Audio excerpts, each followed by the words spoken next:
बच्चों, मैकेनिक्स यानी कि स्टडी ऑफ मोशन को हम दो पार्ट्स में इमेजिन कर सकते हैं। एक स्टैटिक्स और दूसरा डायनेमिक्स। और डायनेमिक्स के भी फर्दर दो पार्ट्स होते हैं, काइनेमेटिक्स एंड काइनेटिक्स। काइनेमेटिक्स यानी कि study of motion in which we are not bothered about cause of motion, we are not bothered about कि क्या फोर्स लग रहा है बॉडी पर या क्या टॉर्क लग रही है। बच्चों, काइनेमेटिक्स में भी सबसे पहले हम लोग क्लास 11th में पढ़ते हैं रेक्टिलिनियर काइनेमेटिक्स या स्ट्रेट लाइन मोशन या वन डायमेंशनल मोशन भी इसको बोलते हैं। बच्चों, ये चैप्टर मैकेनिक्स की ABCD है। जैसे ABCD के बिना आप कोई इंग्लिश टेक्स्ट नहीं समझ सकते, वैसे मैकेनिक्स के इस फाउंडेशन चैप्टर के बिना आप मैकेनिक्स की अंडरस्टैंडिंग नहीं डेवलप कर सकते। तो इस पर्सपेक्टिव से आप समझिए कि ये एक्सट्रीमली इम्पॉर्टेंट चैप्टर है। आइए सबसे पहले जानते हैं इस चैप्टर में इम्पॉर्टेंट टॉपिक्स क्या हैं। बच्चों, motion in a straight line में पहला इंपॉर्टेंट टॉपिक है काइनेमेटिकल क्वांटिटीज़, यानी कि ऐसी क्वांटिटीज़ जिनकी मदद से हम मोशन को डिस्क्राइब करते हैं, समझते हैं। जिसमें सबसे पहले आपको वैरायटी ऑफ क्वांटिटीज़ के डेफिनेशन फॉर्मूले क्लियर होने चाहिए।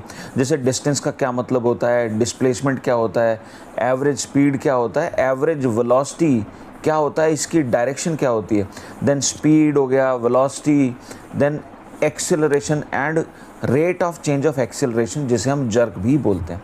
सेकेंडली स्टूडेंट्स, आपको वेरियस कैरेक्टरिस्टिक्स क्लियर होने चाहिए इन क्वांटिटीज से related. For example, average speed is always greater than equal to average velocity, और ऐसे कई सारे कैरेक्टरिस्टिक्स होते हैं।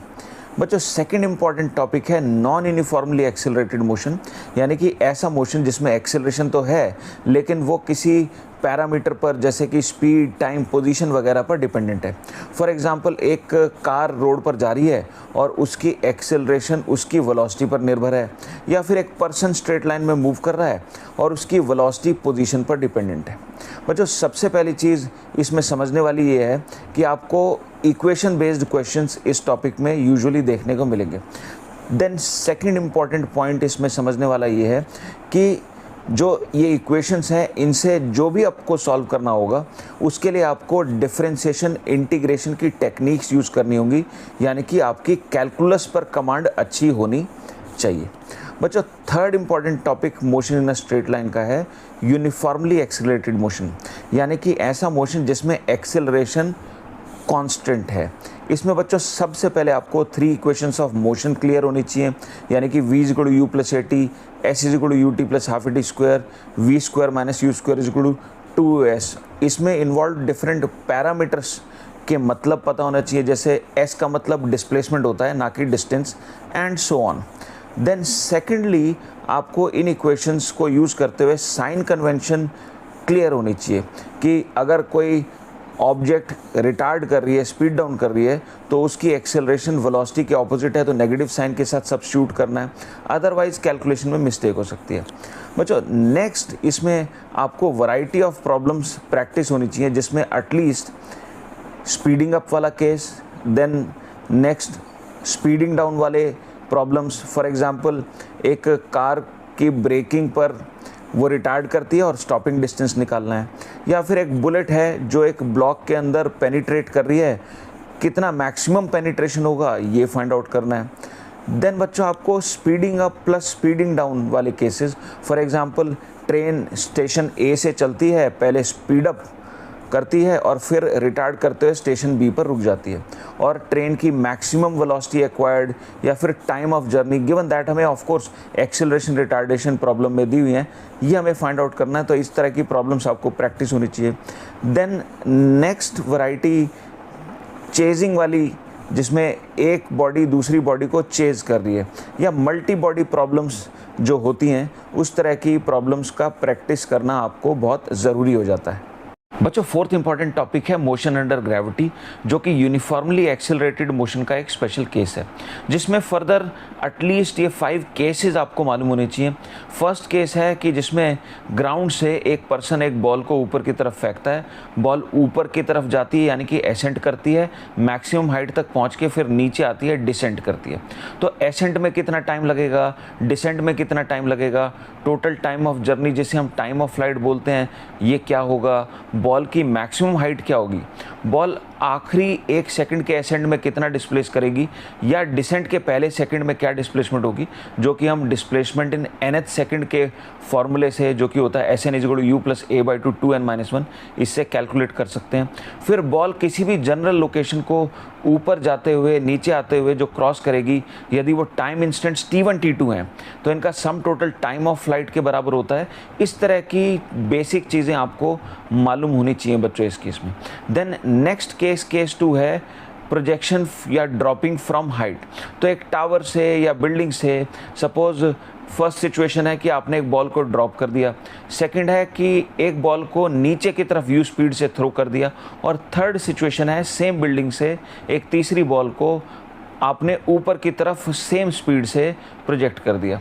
तो ये 3 केसेस में टाइम ऑफ फ्लाइट कैलकुलेशन, फिर बॉल्स ग्राउंड पर कितनी स्पीड से रीच करेंगी, ये आपको मालूम होना चाहिए बच्चों। और ये मालूम होना चाहिए कि जो ड्रॉपिंग का केस है, यदि उसमें टाइम ऑफ फ्लाइट कुछ हम t1 बोल दें और बाकी जो प्रोजेक्शन वाले केसेस हैं उनमें टाइम्स जो है वो t2 t3 हो, तो t1 जो है √t2 t3 होता है, यानी कि geometric mean of time of flights in projection cases होता है। बच्चों थर्ड केस है एयर रेजिस्टेंस की इन्वॉल्वमेंट जहाँ हो जाती है। फॉर एग्जांपल एक बॉल को ऊपर की तरफ फेंका है और ग्रेविटी के अलावा एयर ड्रैग या रेजिस्टेंस भी प्ले में है, जो कि कुछ एक्सेलरेशन ड्यू टू ग्रेविटी से ऑल्टर कर देगा, और जब बॉल नीचे आएगी तब भी उसकी एक्सेलरेशन 9.8 या 10 ना होकर के डिफरेंट होगी। इनफैक्ट एसेंट और डिसेंट दोनों केसेस में एक्सेलरेशन डिफरेंट होगी। तो जितना टाइम एसेंट में लगेगा, टाइम ऑफ डिसेंट उससे डिफरेंट होगा। तो टाइम ऑफ फ्लाइट्स की क्या रेशो होगी, या फिर और रेलेवेंट चीज़ें इस टॉपिक में पूछी जा सकती हैं, तो आप प्रैक्टिस कर लीजिएगा। देन फोर्थ केस बच्चों है एलिवेटर वाली सिचुएशन, जिसमें एक कोई मूविंग लिफ्ट या एलिवेटर जो कि ऊपर या नीचे एक्सेलरेट कर रही हो सकती है, उसमें एक बॉल को या किसी ऑब्जेक्ट को ड्रॉप कर दिया जाता है, और फिर वो ऑब्जेक्ट कितने समय में लिफ्ट के फ्लोर से या फिर कभी सीलिंग से भी टकरा सकती है, सीलिंग से या फ्लोर से टकराने में कितना समय उसको लगेगा, ये कैलकुलेट बच्चों आपको करना आना चाहिए। देन फिफ्थ वैरायटी है बच्चों मल्टी बॉडी प्रॉब्लम, जैसे कि अगर एक जगलर है वो कई सारी बॉल्स ऑफ कोर्स जगल कर रहा है, तो इस तरह की सिचुएशन आपने की होनी चाहिए। या फिर हो सकता है कि कई सारी बॉडीज़ जो हैं वो मिड एयर में मूव करते कोलाइड कर रही हैं, एक टावर के ऊपर से फॉर एग्जांपल नीचे की तरफ बॉल फेंकी और एक पर्सन ने ग्राउंड से ऊपर की तरफ एक बॉल फेंकी और ये कोलाइड कर जाती हैं, तो time of collision, height of collision etcetera आपको डिटरमाइन करने बच्चों आने चाहिए। बच्चों फिफ्थ इंपॉर्टेंट टॉपिक है ग्राफ रिलेटेड क्वेश्चंस, जिसमें सबसे पहले आपको किसी वाइक्स ग्राफ की स्लोप dy/dx के बराबर होती है, या tan थीटा भी हम इसको लिख सकते हैं, और ये rate of change of y with respect to x को रिप्रेजेंट करती है, ये मालूम होना चाहिए। देन सेकेंडली आपको किसी ग्राफ का graphical area integral y dx के बराबर होता है, integration of y with respect to x के इक्वल होता है, ये आपको मालूम होना चाहिए। देन थर्ड बच्चों आपको वैरायटी ऑफ ग्राफ्स मालूम होनी चाहिए, जिसमें सबसे पहले है position time graph. Position time graph की स्लोप वेलोसिटी को रिप्रेजेंट करती है। पोजीशन टाइम ग्राफ के किन्हीं दो पॉइंट्स को अगर ज्वाइन कर दिया जाए एक स्ट्रेट लाइन से, तो इस लाइन की स्लोप एवरेज वेलोसिटी को रिप्रेजेंट करती है। पोजीशन टाइम ग्राफ में जो मैक्सिमा या मिनिमा पॉइंट्स होते हैं उनके कॉरस्पॉन्डिंग बॉडी रेस्ट पर होती है। देन पोजीशन टाइम ग्राफ से हम बॉडी कितनी बार इंस्टेंटली रेस्ट पर आई है ये पता लगा सकते हैं ड्यूरिंग द जर्नी। ये सब बातें एटलीस्ट आपकी नॉलेज में होनी चाहिए। फर्दर नेक्स्ट है बच्चों velocity time graph. Velocity time graph की स्लोप एक्सेलरेशन को रिप्रेजेंट करती है। देन वेलोसिटी टाइम ग्राफ के किन्हीं दो पॉइंट्स को ज्वाइन करने वाली लाइन की स्लोप एवरेज एक्सेलरेशन को रिप्रेजेंट करती है। वेलोसिटी टाइम ग्राफ का ग्राफिकल एरिया डिस्प्लेसमेंट को रिप्रेजेंट करता है, और वेलोसिटी टाइम ग्राफ का फिजिकल एरिया डिस्टेंस ट्रैवल्ड को इंडिकेट करता है। बच्चों ये सब आपकी नॉलेज में होना चाहिए। इनफैक्ट बच्चों अगर किसी प्रॉब्लम में आपको डिस्टेंस ट्रैवल्ड, डिस्प्लेसमेंट ये क्वांटिटीज़ निकालनी हो, तो सजेशन ये रहता है कि आप पहले वेलोसिटी टाइम ग्राफ ड्रॉ कर लीजिए और फिर इसके एरिया से आपको ये क्वांटिटीज़ मिल जाएंगी। बच्चों नेक्स्ट इंपॉर्टेंट ग्राफ है एक्सेलरेशन टाइम ग्राफ, जिसकी एरिया चेंज इन वेलोसिटी को सिग्निफाई करती है। ध्यान रखिएगा बच्चों, ये इंपॉर्टेंट है। फिर वैरायटी ऑफ और ग्राफ्स हैं, जैसे कि वेलोसिटी पोजीशन या velocity displacement graph, acceleration displacement graph, speed time graph etcetera. तो ओवरऑल ग्राफ्स पर आपकी कमांड होनी चाहिए, क्योंकि कॉम्पिटिटिव एग्जाम्स में इस चैप्टर में ही नहीं बाकी चैप्टर्स में भी ग्राफ्स पूछ लिए जाते हैं। अगर आप इस चैप्टर में, इनिशियल चैप्टर में ग्राफ्स की अंडरस्टैंडिंग डेवलप कर लेते हैं, उनके साथ डील करना सीख लेते हैं, तो इसकी हेल्प आपको बाकी चैप्टर्स में भी बच्चों मिलती है। तो ये टॉपिक काफ़ी इम्पॉर्टेंट है बच्चों। वैसे तो ये पूरा चैप्टर ओवरऑल इजी फील वाला है, लेकिन इस चैप्टर में भी स्पेसिफिकली जिन टॉपिक से ईजियर प्रॉब्लम्स आने की प्रोबेबिलिटी होती है वो जान लेते हैं, जिसमें पहला टॉपिक है काइनेमेटिकल क्वांटिटीज़। फॉर एग्जांपल, एक पर्सन पहले v1 स्पीड से चला और फिर उसी पाथ से v2 स्पीड से रिटर्न कर गया। इस पर्सन की एवरेज वेलोसिटी निकालनी है तो डिस्प्लेसमेंट बाय टाइम फार्मूले से आ जाएगी। एवरेज स्पीड निकालनी है तो total distance travelled by total time, इस फॉर्मूले से आप निकाल सकते हैं। एक दूसरा एग्जाम्पल, एक पार्टिकल है जो एक्स एक्सिस के लॉन्ग चल रहा है और उसकी position as function of time दे करके वेलोसिटी आपसे पूछी है, तो आपको एक बार डिफरेंशिएट करना है, और अगर एक बार और डिफरेंशिएट कर देंगे तो एक्सेलरेशन भी मिल जाएगी। तो ये प्रॉब्लम्स इजी होती हैं। सेकंड कैटेगरी है यूनिफॉर्मली एक्सेलरेटेड मोशन, जिसकी प्रॉब्लम्स आपने 9th में भी प्रैक्टिस की होंगी, तो ये ईजी है। देन थर्ड है मोशन अंडर ग्रेविटी। इसमें भी अगर वैरायटी ऑफ केसेस आपने प्रैक्टिस किए हुए हैं तो उसी में से कुछ सिचुएशन आपके सामने एग्जाम में आ जाएगी। देन फोर्थ है standard kinematical graphs, position time, acceleration time etcetera, इन ग्राफ्स पर बेस्ड प्रॉब्लम्स। बच्चों, डिफ़िकल्ट पोर्शन जान लेते हैं। पहला डिफ़िकल्ट पार्ट है नॉन यूनिफॉर्म एक्सेलरेशन। एक्चुअली इसमें इक्वेशन बेस्ड क्वेश्चंस में आपको जज करना होता है कि डिफरेंशिएट करना है या इंटीग्रेट करना है, और फिर उसको एग्जीक्यूट करना होता है। तो क्योंकि कैलकुलस की इन्वॉल्वमेंट भी आ जाती है, तो बच्चों को थोड़ा ये टफ लग सकता है, ज़्यादा प्रैक्टिस मांगता है ये topic. Then second situation topic है बच्चों एयर रेजिस्टेंस वाले क्वेश्चंस। देन थर्ड है नॉन यूनिफॉर्मली एक्सेलरेटेड मोशन के ग्राफ बेस्ड क्वेश्चंस या कोई non standard graph based questions. Then बच्चों फोर्थ, जहाँ पर स्टूडेंट स्ट्रगल कर सकते हैं, डिफ़िकल्टी उनको लगती है, वो है मल्टी बॉडी प्रॉब्लम, जैसे जगलर वाली प्रॉब्लम, या साइमल्टेनियसली 2 या 2 से ज़्यादा बॉडीज़ की जिसमें इन्वॉल्वमेंट होती है। तो इस तरह के क्वेश्चंस को आपको ज़्यादा प्रैक्टिस करना पड़ेगा।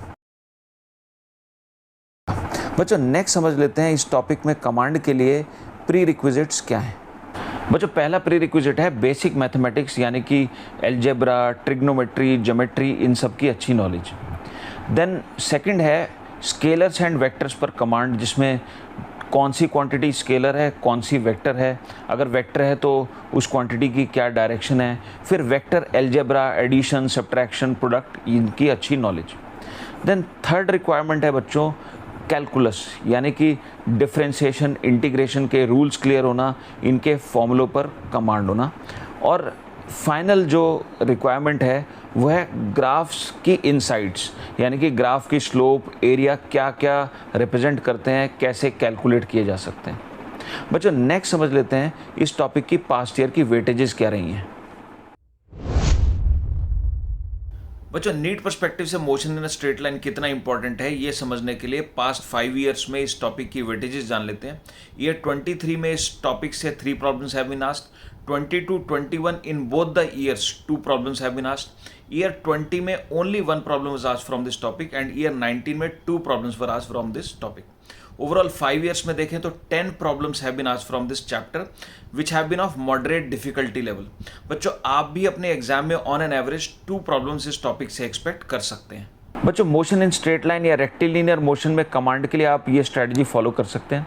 सबसे पहले आपको इस टॉपिक में 7 आवर्स क्वालिटी लेक्चर्स चाहिए होंगे। देन सेकेंडली आपको 12 to 14 आवर्स का टाइम इस टॉपिक को कमिट करना होगा, जिसको आप 3 पार्ट्स में बांट सकते हैं। पार्ट 1 में आप 7 आवर्स इस टॉपिक को डिवोट कर सकते हैं, जिसमें आपको एटलीस्ट 100 to 120 क्वेश्चंस का एक असाइनमेंट करना कंपलसरी है।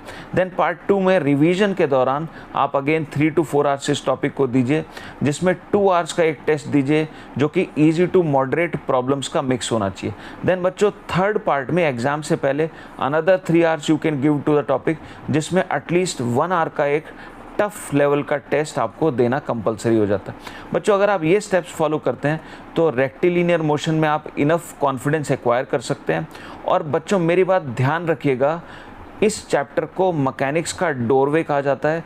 जो बच्चे यहाँ से मैकेनिक्स पर कमांड बनाना शुरू कर देते हैं वो मैकेनिक्स में अच्छे से कॉन्सेप्ट्स ग्रिप कर पाते हैं, विजुलाइज कर पाते हैं। I wish you all the best.